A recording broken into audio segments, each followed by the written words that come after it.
All right. So, make some new friends and make some more noise, Becca. Is that what it is?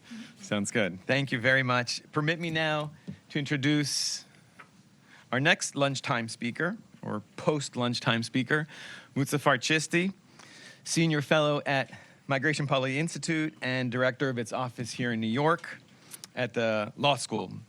Moose's long time work in the migration field, the Vineyard, Moose, focuses on immigration policy at the federal and state levels and the local level as well, the intersection of labor and immigration law, enforcement, civil liberties, and more. He's a veteran practitioner, a longtime advocate, a brilliant teacher and counselor and mentor to many, and a creative and generative thinker whose talents and skills go long back, as far as 1986, the IRCA legalization program. And 10 years ago, he offered a look at the 1965 Immigration and Nationality Act as it then had hit the half-century mark. So we invited him today to share a similar retrospective on the act at 60. Not that Moose is 60, he's always 29 years old, but the act now at 60, and expand on his thesis that the INA, the Immigration and Nationality Act, has deeply shaped the face of America, the U.S. immigration debate, and remains today as an unresolved cultural conversation about the nation's identity. Thank you, Moose.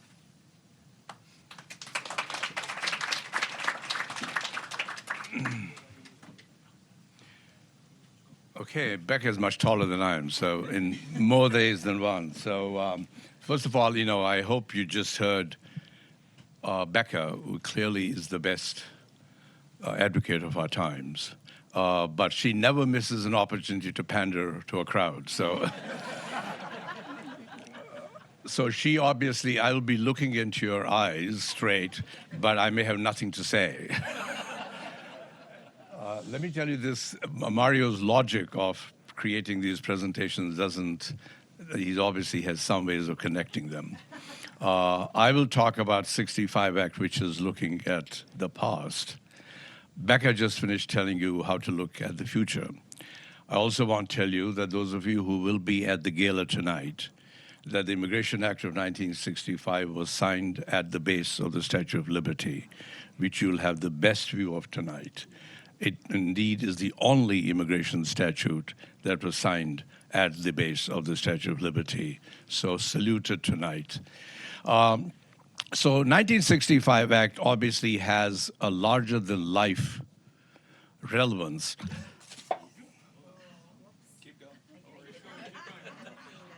No coffee and a lot of splash. So I'm sorry about that. So it obviously has a big imprint in immigration history.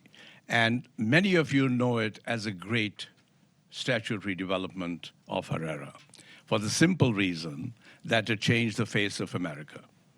America in 1965 was 84% European. America today is 62% European descent, with 24% Hispanics and 16% Asians. In 65, that was like 4% and 1%. So if you just follow the history of our country, that is a seismic change. And I'll spend a little time today, brief as it is, to talk about what that means. So that to understand the importance of the 65 Act, let me for about a minute tell you what brought us to the 65 Act, because many of you may not know. Before 1880, we actually had no immigration laws in our country. It's hard for people to believe. It was only in 1880 that Congress decided to have laws to limit immigration, but it was not based on quantitative limits. It was based on qualitative limits, that there are some kinds of people we don't like. Prostitutes, criminals, people who bring diseases, people who are going to be public charge. And 1882, it says we also don't like Chinese, with the Chinese Exclusion Act. That was all law till 1921. In the beginning of the 20th century, spread a massive reaction, thank you so much, to the wave of immigrants coming at the end of the 18th century, sorry, in the 19th century, beginning of the 20th century. And theories of eugenics were sold as science before Congress, that one group of Europeans were inferior both intellectually and physically to another group of Europeans. That was, we had a campaign against Southern and Eastern Europeans and Jews. That was the basis of the 1921 National Origin Quota system, which for the first time imposed quantitative limits on immigration. That only certain number of people can come from each country, heavily favored for Western and Northern European countries. That was a law till 1965. President Truman tried to get rid of it in 1952. His veto was overridden. President Kennedy, in his campaign to run for presidency, promised that he would end the national origin quota system. And let me just clear, nothing against President Kennedy. He was president for 3 years. He did nothing to change the national origin quota system. In fact, he made 3 States of Union addresses, did not mention immigration even once in any of them. It fell to President Johnson, who was a well-known Southern Democrat restrictionist, to enact the national origin, to get rid of the national origin quota system. And this is those of you who haven't read it, read Tom Gelton's book, A Nation of Nations. The only person who spent a lot of time in the Johnson archives to come to the genesis of the 1965. All scholars will tell you, oh, it was all about the coattails of the Civil Rights Act. All scholars will tell you it was all about your country becoming more universal in terms of how it looked. All that may have been true, but that was not what led to the enactment of the 1965 Act. When President Johnson became president, he knew under what circumstances he had become president. It's well documented that he called a bunch of Kennedy's aides to his office and told them, what had President Kennedy promised? I'm just an accidental president. It's my job to fulfill his promises. They told him immigration is one of them. He said, that's going to be my calling. Within weeks, he called Senator Eastland, a highly well-known restrictionist Southern Democrat, to the White House, talking about Becker's argument as to how you bring new alliances. This is this incredibly vivid imagery of Johnson. He had Catholic leaders, he had Protestant leaders, he had Jewish leaders, he had leaders of the people who had led the refugee fights of the earlier 50s in the room, at the Roosevelt Room, with television cameras rolling, waiting for Eastland to arrive. And he told Senator Eastland, you're going to get rid of the national origin quota now in 9 months. Eastland completely said, okay, Mr. President. That was the power of presidency that he did not shy away from using. From the time of the first Roosevelt meeting to the signing of the Immigration Act, there was exactly 9 months. And the world, as we knew it about coming to America, changed. We all celebrated that this was what brought America the diversity, the youthfulness, the talent, and sort of the promise, and that we now have become the world's most prosperous country and the only superpower. We celebrate that as a good thing. Let me tell you the underbelly of the 1965 Act, which I like to call the unintended consequences of our laws. In fact, I was at Harvard Kennedy School this week and told them, Kennedy School really should start a separate branch for the unintended consequences of policies. We just look at them all the time in our present. At the moment, they don't seem. 50 years later, you would see their consequence. In fact, I'm going to say something controversial. I'm going to say probably 2 things controversial today. One is that it took the country 50 years to come to terms with the 1965 Act in the form of the election of Donald Trump. And one of the most important public policy developments of our country today is illegal immigration. Illegal immigration is the direct result of the 1965 Immigration Act. So 2 of the most highly informative policy changes in our country, Trump's election, the huge emphasis on legal immigration, have their roots in 1965 Act. And let me just in 2 minutes tell you what they are. In 65 Act, as I said, country was 84% European. Today, 62% European with other changes. That's a lot of change in a short period of time, just in the minds of people. To say that nothing worse happened even before Trump's election, say some grace to our country.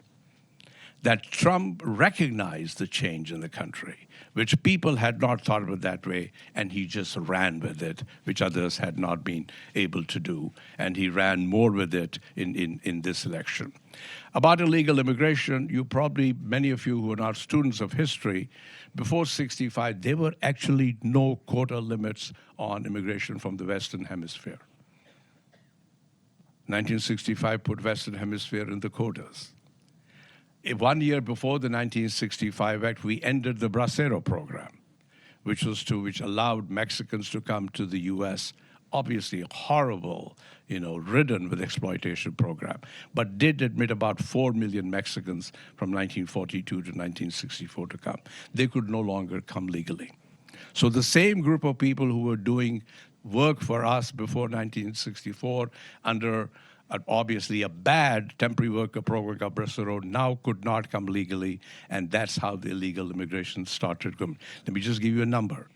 In 1965, the unauthorized population of the United States was 540,000. Today, it's north of 40 million. That has not to be lost on the people of the country.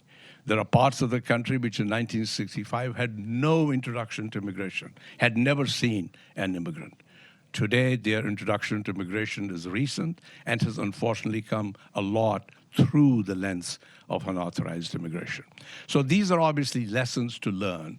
And let me tell you what which people, again, do not focus on. It was not actually strangely based on a good impulse that we're going to get rid of racism. In 65 Act, people who shepherded that bill thought they were going to keep America white. That's the unintended consequence. And they got rid of the national origin quota system, but they guaranteed themselves that America would remain white because we said that the predominant people who be coming to the country after 65 would be relatives of U.S. citizens. Guess who were the U.S. citizens then? All white people. So we thought that if we allow relatives of white people to come, we will have more white people to come. 24% of the green cards were reserved for brothers and sisters of U.S. citizens. Who are the brothers and sisters of U.S. citizens? Co-ethnics of that time. It just did not work that way. Europeans lost interest in coming to the United States. The third world countries were gaining their independence from the imperial yoke. They were getting educated in the U.S., and the whole shift, the profile shifted. None of them was thought of in 1965. But that's the unintended consequence of the law. So what does it mean for tomorrow, just for a minute that I have left? I don't know. But two things come to me from this, is that you have to be prepared to take bold action when there's an opportunity. And I think that's what Johnson did. I don't want to say too much about Johnson and Trump comparison. That's beyond my pay scale.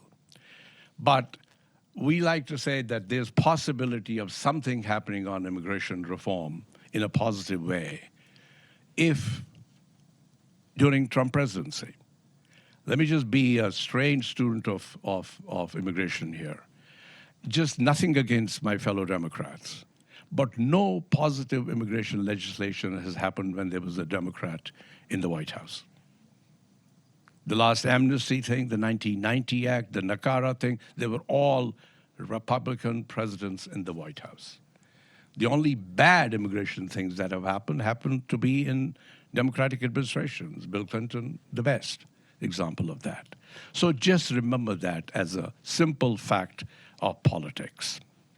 And if you think someone like Trump doing immigration reform is like Nixon going to China, Johnson doing the 65 Act in Barbados was our Johnson going to China.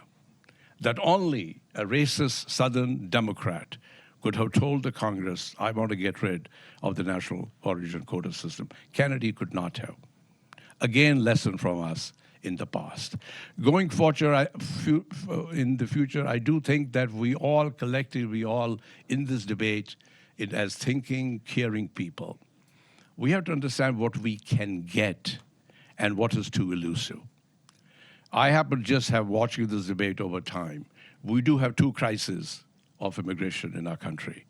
We actually do have a labor market crisis because of our demography. Listen, 10,000 baby boomers are retiring a day. Someone corrected me recently, it's about 11,000 now.